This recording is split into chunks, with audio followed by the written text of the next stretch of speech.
Let me be honest with you about something most finance channels will never say. You are not broke because you lack information.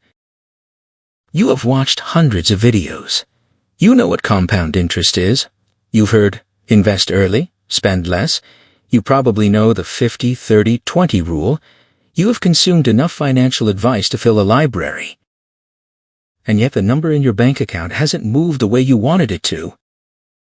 So what is actually going on? Here is the uncomfortable truth.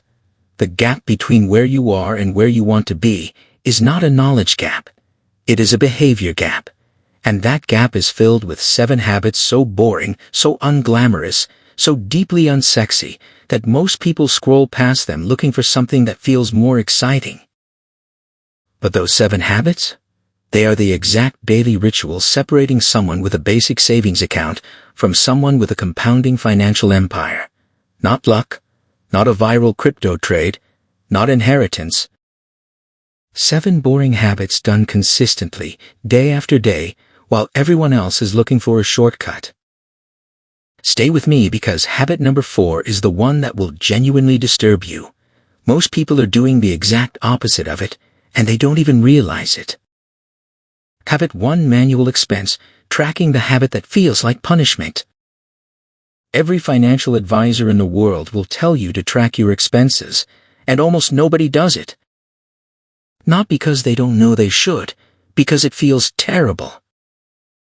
Looking at exactly where your money goes is psychologically uncomfortable. A 2022 study from the Journal of Consumer Research found that people who track spending manually, not through an app, but by hand, reduce unnecessary spending by an average of 15 to 20% within the first 90 days. Not because they suddenly earn more, because they can no longer lie to themselves. The average American household spends $1,497 per year on subscriptions they've forgotten about. Streaming services, app subscriptions, gym memberships, software trials that converted to paid plans 6 months ago. $1,497, invisible, automatic, silent. This is what financial experts call micro-leaks. Small recurring charges so small you never notice them individually, but collectively, they are bleeding your wealth potential every single month. Manual tracking is painful because it forces you to look, and most people would rather not look. The wealthy do not avoid looking. They are obsessed with looking. They track every dollar with the precision of a surgeon, not because they are cheap, but because they understand that money unexamined is money surrendered. Start this week. Open a notebook. Write down every single thing you spend money on, not tomorrow, this week. The discomfort you feel doing it is exactly the friction that separates people who build wealth from people who wonder where it all went. Habit 2: the zero-based time. Budget your money follows your attention. Here is a number that should stop you cold. The average person spends 4 hours and 37 minutes on their phone every single day. That is 1,692 hours per year, roughly 70 full days, gone. And we wonder why the financial gap between people keeps widening. Time is the only truly non-renewable resource you have. Money lost can be recovered. Time spent scrolling is gone forever. The wealthiest individuals in the world, not the flashy ones, the quietly wealthy ones, treat their time with the same aggression that most people reserve for their money. Zero-based budgeting for time works exactly like zero-based budgeting for money. Every hour of your day gets assigned a job before that day begins. Deep work on high-leverage tasks happens first, before the world wakes up, before your phone lights up, before the noise of the day colonizes your attention. Warren Buffett keeps 80% of his schedule deliberately empty, not because he is lazy, but because clarity and focus are his highest leverage activities. He famously said that the difference between successful people and very successful people is that very successful people say no to almost everything. What are you saying yes to that is quietly destroying your financial trajectory? Before you sleep tonight, write down your top 3 wealth-building tasks for tomorrow. Assign them to specific time blocks. Protect those blocks like they are worth $1,000 an hour, because with the right actions, they eventually will be. Habit 3. The evening pee solve winning tomorrow before it starts. High performers do not wing their mornings, they engineer them the night before. Research from the American Psychological Association shows that decision fatigue is real and measurable. By the afternoon, the quality of human decision-making drops significantly because the brain has already spent its best cognitive energy on smaller choices throughout the day. What to wear, what to eat, how to respond to that email. Every micro-decision you are forced to make in the morning is a tax on your highest quality thinking. The habit is simple and most people skip it entirely. Every evening before you sleep, you spend 15 minutes preparing tomorrow. Your workspace is set. Your priorities are written. Your first task is defined. Your clothes are ready. Your meals, where possible, are prepped. You are not managing tomorrow. You are eliminating the friction that makes tomorrow slower. The compounding effect of this habit over a year is staggering. If you recover just 30 minutes of peak cognitive performance per day through better preparation, that is 182 hours per year of your sharpest thinking redirected entirely toward wealth-building activities. That is not a small thing. That is a career-altering, income-changing advantage hiding inside a 15-minute evening ritual. Habit 4, and this is the one most people get completely backwards. Stop here for a second. You have been told your whole life to celebrate your wins. Treat yourself when you hit a milestone. You deserve it. You worked hard. Buy the thing. Take the trip.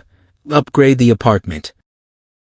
And that advice, that culturally embedded, socially normalized advice, is quietly keeping millions of people from ever crossing into real wealth. Here is what actually happens when you celebrate milestones with spending. You upgrade your lifestyle. Your baseline rises. Your new normal costs more. You now need to earn more just to stay in the same place. Economists call this the hedonic treadmill. Psychologists confirm you will adapt to the new lifestyle within 3 to 6 months and feel no happier than before. But now you need significantly more money to maintain it. Meanwhile, the top 1% of wealth holders celebrate milestones differently. They invest more aggressively. Fidelity's millionaire research shows that the most consistent millionaires in their database share one behavioral trait: they increase their investment contributions at every income milestone instead of increasing their lifestyle costs.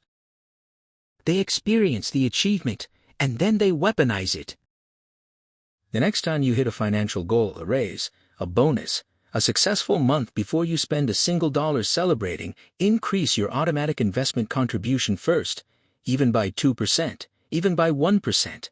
The celebration can still happen, but your future self gets the first cut. This is the habit nobody wants to talk about because it requires you to delay gratification in a world that has made instant gratification frictionless, beautiful, and socially rewarded. Habit 5. Active knowledge. Synthesis. Stop consuming, start converting. You already consume financial content, that is why you are here. But consumption without synthesis is just entertainment wearing the costume of education. Research from the learning science field, specifically a concept called the protégé effect, shows that people who teach or write about what they learn retain 90% more than passive listeners.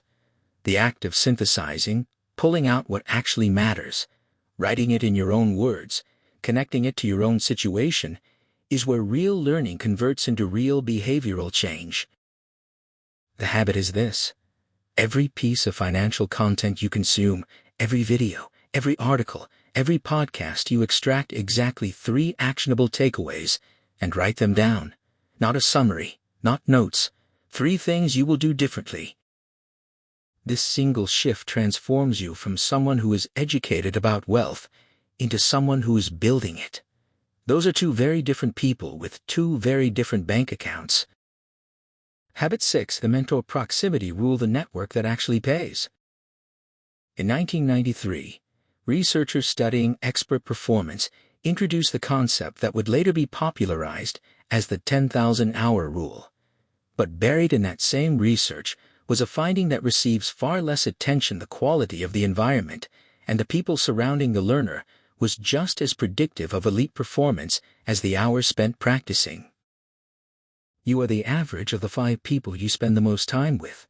You have heard this, but have you acted on it?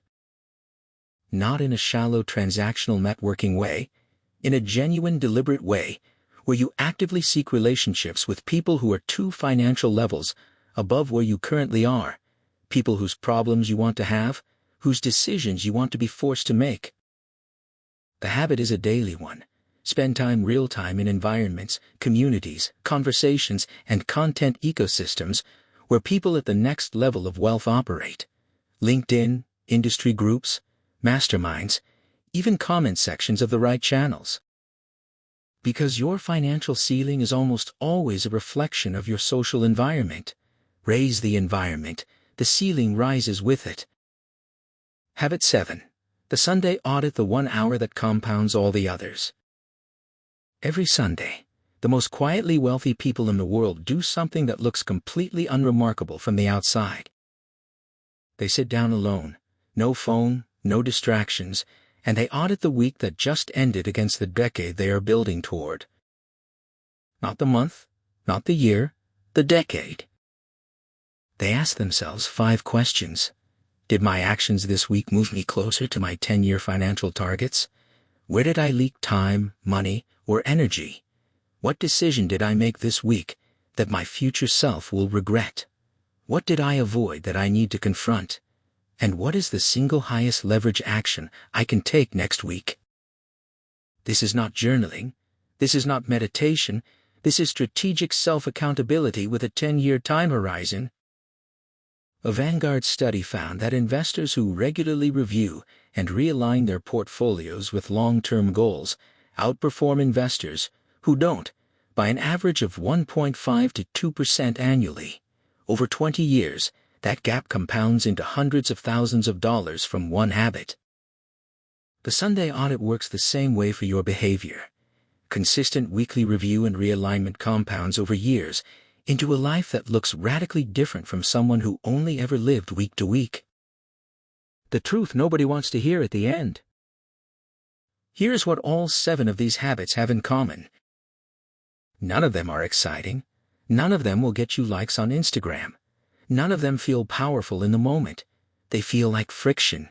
They feel like work. They feel like the boring version of success that nobody makes movies about. But here's the statistical reality. Fewer than 3% of Americans will ever reach a net worth of $1 million. Not because 1 million is impossibly hard to reach, but because the habits that get you there, the manual tracking, the time discipline, the delayed gratification, the deliberate environment design, the weekly alignment require you to consistently choose long-term thinking over short-term comfort. Every single day.